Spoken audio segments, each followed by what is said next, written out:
Most people get this wrong. What if you could benefit from a stock going up without owning it? What if you could control 100 shares for only a fraction of the price? That's the power of a call option. A call option gives you control without ownership.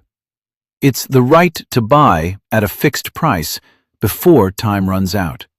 It's a contract between two people, one with rights and one with obligations. Every call option has two sides, the buyer and the seller. One gets the right to buy, the other takes the obligation to sell. When you buy a call, you pay a premium. If the price goes up, you win. If it doesn't, you walk away. That's the upside. But on the other side, the seller has an obligation. If the buyer exercises, the seller must sell at the strike price. That's the obligation. So if the stock explodes, the buyer wins big, but the seller is forced to sell cheap.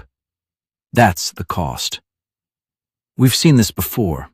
A bakery pays a farmer for the right to buy at a fixed price. If prices go up, the buyer wins. If not, they walk away.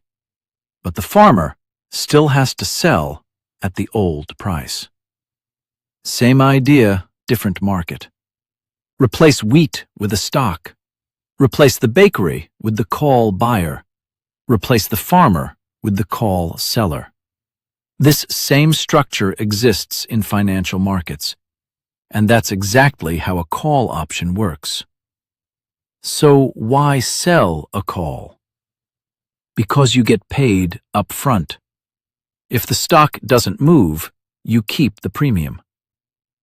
So why buy? Because you want the upside without risking too much. Different goals, different outcomes, different risks, different rewards.